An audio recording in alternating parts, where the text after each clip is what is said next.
नमस्कार, स्वागत है आपका YouTube चैनल छत्तीसगढ़ टुडे में। आज है 22 सितंबर 2021, दिन बुधवार, और आज के महत्वपूर्ण छत्तीसगढ़ करंट अफेयर प्रश्नों को हल करेंगे। तो चलिए शुरू करते हैं। हमारा आज के क्विज का पहला प्रश्न है, छत्तीसगढ़ शासन ने राज्य में विभिन्न जिलों में कितने नवीन महाविद्यालय की स्थापना करने के लिए मंजूरी प्रदान की है? इसका आंसर है ऑप्शन बी, 10 महाविद्यालय।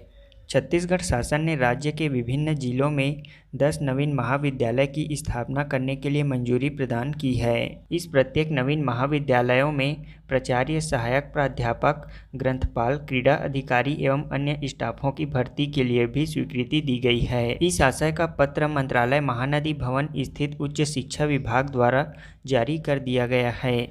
इसके तहत राज्य के कोरिया जिले में शासकीय नवीन महाविद्यालय नागपुर, जशपुर जिले के शासकीय नवीन महाविद्यालय सन्ना, कोरबा जिले के शासकीय नवीन महाविद्यालय बांकी-मोंगरा, बलरामपुर जिले के शासकीय नवीन कन्या महाविद्यालय बलरामपुर, रायपुर जिले के शासकीय नवीन महाविद्यालय गोबरा नवापारा और शासकीय नवीन महाविद्यालय नवागांव सेक्टर 28 नवा रायपुर, दुर्ग जिले में शासकीय नवीन महाविद्यालय रिसाली, शासकीय नवीन महाविद्यालय पेंड्रावन, जांजगीर चांपा जिले में शासकीय नवीन महाविद्यालय सारागांव तथा सूरजपुर जिले में शासकीय नवीन महाविद्यालय सूरजपुर में महाविद्यालय की स्थापना के लिए मंजूरी दी गई है। इन जिलों में 10 नवीन महाविद्यालय की स्थापना की जाएगी।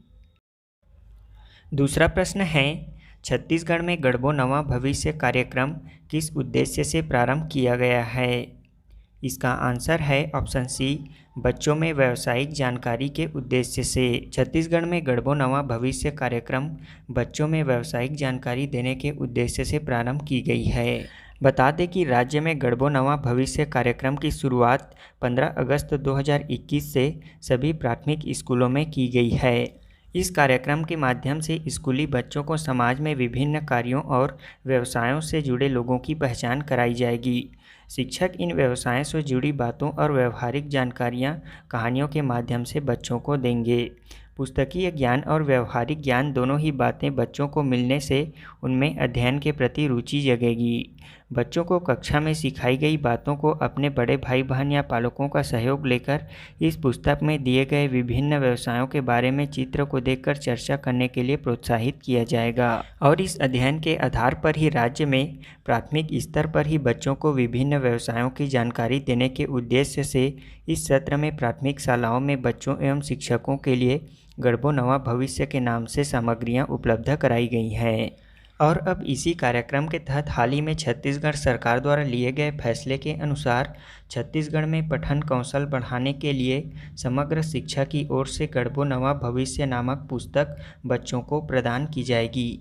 इसके जरिए बच्चों से यह जानकारी जुटाई जाएगी कि उन्हें कितने व्यवसायों की जानकारी है। इसमें गढ़बो नवा भविष्य पुस्तक प्राथमिक स्तर पर कम से कम 10-10 बच्चों का चयन कर उन्हें वितरित की गई पुस्तक पढ़ने के लिए 10-10 दिनों का समय दिया जाएगा। इस पुस्तक को पढ़ने के पूर्व बच्चों को कितने और कौन कौन से व्यवसायों की जानकारी है और पुस्तक पढ़ने के बाद उन्हें लगभग कितने और मुख्यतः कौन कौन से व्यवसायों की जानकारी हो गई है, इसकी जानकारी लेने के लिए एक अध्ययन किया जाएगा। हमारा अगला प्रश्न है, ग्लोबल इनोवेशन इंडेक्स 2021 में भारत कौन से स्थान पर है? इसका आंसर है ऑप्शन सी, 46वें स्थान पर। विश्व बौद्धिक संपदा संगठन द्वारा जारी ग्लोबल इनोवेशन इंडेक्स में भारत को 46वें स्थान पर रखा गया है। भारत पिछले साल की रैंकिंग से 2 पायदान ऊपर चढ़ गया है। बता दें कि निम्न मध्यम आय वर्ग समूह के तहत भारत को वियतनाम के बाद दूसरे स्थान पर रखा गया है। ग्लोबल इनोवेशन इंडेक्स 2021 132 अर्थव्यवस्थाओं के नवाचार पारिस्थितिकी तंत्र के प्रदर्शन को दर्शाता है और साथ ही नवीनतम वैश्विक नवाचार प्रवृत्तियों को ट्रैक करता है। इस ग्लोबल इनोवेशन इंडेक्स 2021 रैंकिंग में शीर्ष 5 देश इस प्रकार हैं। इसमें प्रथम स्थान पर स्विट्जरलैंड, दूसरे स्थान पर स्वीडन, तीसरे स्थान पर संयुक्त राज्य अमेरिका, चौथे स्थान पर यूनाइटेड किंगडम और 5वें स्थान पर दक्षिण कोरिया है, जबकि हमारा भारत इसमें 46वें स्थान पर है। विश्व बौद्धिक संपदा संगठन का मुख्यालय जिनेवा, स्विट्जरलैंड में स्थित है। इसकी स्थापना 1967 में की गई थी। इसमें कुल 193 सदस्य देश शामिल हैं। अगला प्रश्न है, छत्तीसगढ़ के किस तकनीक अथवा योजना को राष्ट्रीय इनोवेशन अवार्ड प्रदान किया गया है? इसका आंसर है option C, online pension management system को। छत्तीसगढ़ के ऑनलाइन पेंशन मैनेजमेंट सिस्टम को राष्ट्रीय इनोवेशन अवार्ड से सम्मानित किया गया है। बता दें कि छत्तीसगढ़ शासन के वित्त विभाग द्वारा राज्य के पेंशनरों के पेंशन प्रकरणों के त्वरित निराकरण के लिए संचालित किए गए ऑनलाइन पेंशन मैनेजमेंट सिस्टम आभार आपकी सेवाओं का राष्ट्रीय स्तर पर एलेट्स इनोवेशन अवार्ड से सम्मानित किया गया है। यह एलेट्स टेक्नोमीडिया प्राइवेट लिमिटेड द्वारा e governance initiative for government service delivery श्रेणी में यह अवार्ड प्रदान किया गया है। छत्तीसगढ़ राज्य के पेंशनरों के पेंशन प्रकरणों के त्वरित निराकरण के लिए मई 2018 से राज्य में आभार आपकी सेवाओं का ऑनलाइन पेंशन मैनेजमेंट सिस्टम लागू किया गया है। यह एक एकल खिड़की तंत्र सिंगल विंडो सिस्टम के रूप में ई गवर्नेंस की अवधारणा के अंतर्गत पारदर्शिता लाने के उद्देश्य से विकसित किया गया है। अगला प्रश्न है, राज्य खाद्य सुरक्षा सूचकांक 2021 के बड़े राज्यों की सूची में शीर्ष स्थान पर कौन सा राज्य है? इसका आंसर है ऑप्शन ए, गुजरात राज्य।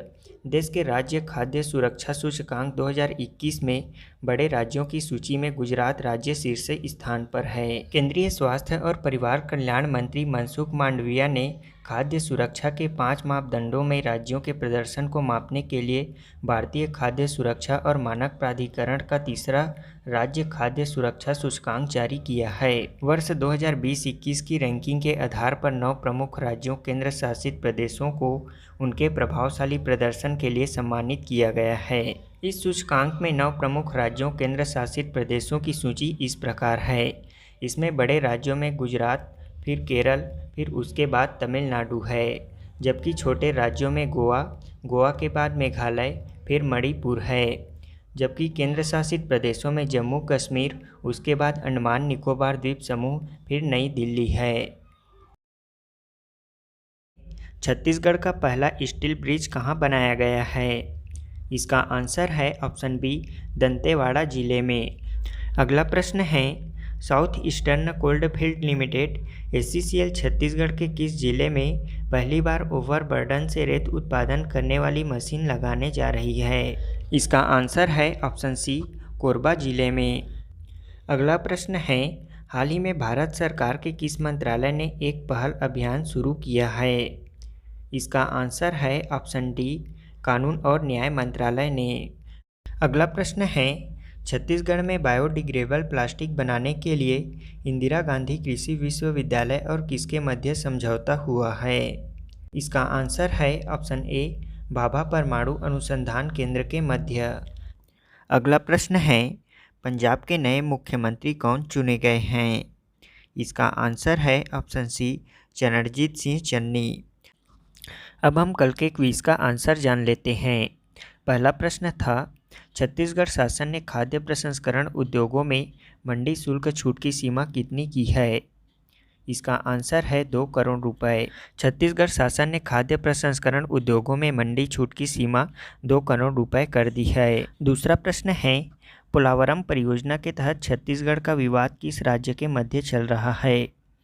इसका आंसर है आंध्र प्रदेश। पोलावरम परियोजना के तहत छत्तीसगढ़ राज्य का विवाद आंध्र प्रदेश राज्य के मध्य चल रहा है। बता दें कि पोलावरम परियोजना, जो कि इंदिरा सागर परियोजना के नाम से भी जानी जाती है, गोदावरी नदी पर आंध्र प्रदेश में बनाया गया है। वर्ष 2014 में पोलावरम को राष्ट्रीय परियोजना घोषित किया गया है। तीसरा प्रश्न है, भाभा परमाणु अनुसंधान केंद्र की स्थापना कब हुई थी? इनके वर्तमान अध्यक्ष कौन हैं? इसका आंसर है, भाभा परमाणु अनुसंधान केंद्र की स्थापना 1954 में हुई थी। 6 जनवरी सन 1954 को परमाणु ऊर्जा आयोग के द्वारा परमाणु ऊर्जा संस्थान के नाम से प्रारंभ हुआ था। 24 जनवरी सन 1966 में डॉक्टर भाभा की विमान दुर्घटना में आकस्मिक मृत्यु के बाद उनकी विनम्र श्रद्धांजलि के रूप में 12 जनवरी सन 1967 को इसका नया नाम भाभा परमाणु अनुसंधान केंद्र किया गया। इसका केंद्र मुंबई में स्थित है। इसके वर्तमान अध्यक्ष निदेशक अजीत कुमार मोहंती हैं। हमारा आज के क्विज का पहला प्रश्न है, राज्य में नारायणपाल मंदिर कहाँ स्थित है। दूसरा प्रश्न है, तेंदुआ जनगणना रिपोर्ट के आधार पर छत्तीसगढ़ का देश में कौन सा स्थान है।